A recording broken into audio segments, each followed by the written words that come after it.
You know, we all run into those tough times that we get into. But what I want you to do from now on is to look at all the good stuff that you have to work with.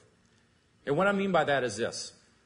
Imagine winning the lottery, but you never go down to the office to claim your prize.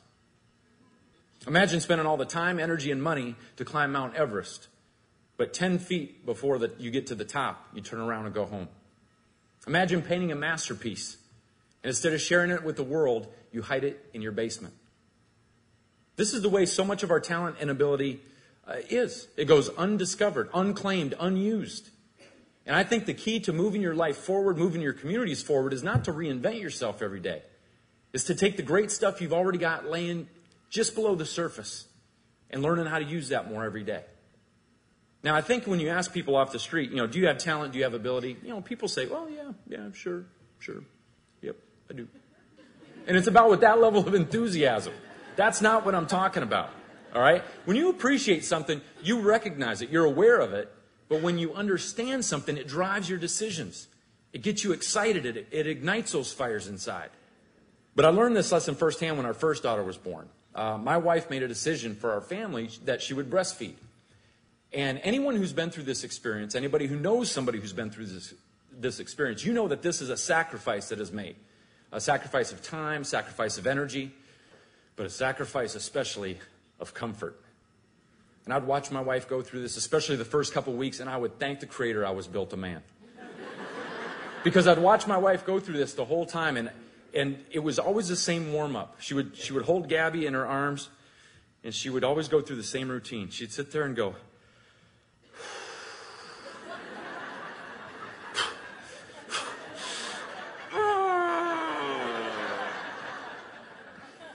now I'd watch this from the back corner of the room and go, ooh, that looks like it hurts. And now I respected what my wife was doing. I appreciated it, but I did not understand it. Until one fateful morning, my wife's in the shower getting ready for the day, and I'm laying in bed with Gabby. My shirt's off.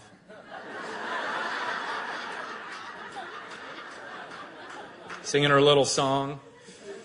She's in a good mood. I'm in a good mood. And she's in such a good mood, she rolls over and decides it's time for breakfast. And she latched on. And she was on. Right on. And I remember reaching down in desperate panic to try to wedge her jaws off.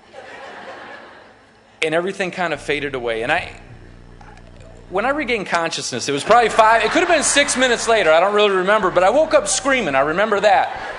And I was saying, oh, why?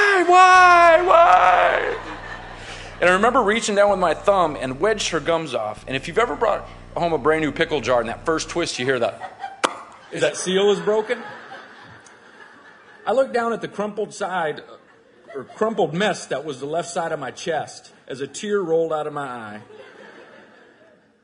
And my wife hears all this commotion, and she comes running out of the bed, or out of the shower, and runs into the bedroom, and laying on the bed is Gabby, crying her eyes out. Right next to her is me, crying my eyes out. But I tell you what, my whole perspective changed. I didn't just appreciate what she was doing, I understood it just a little bit more. And if you think about your own life, we work that way as human beings. Sometimes we are so stubborn and resist change until we run smack into it, until we break through it. You know, and look at the parts of your life that you would not have chosen. The tough times that you've been through, the struggles that you've endured. And I asked you to look back at those times and really pull out those lessons of what you learned. That's how wisdom is gained.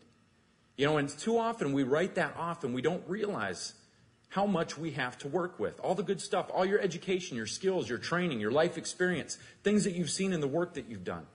And use that the next time you run into a roadblock, the next time you run into a rough patch in your road.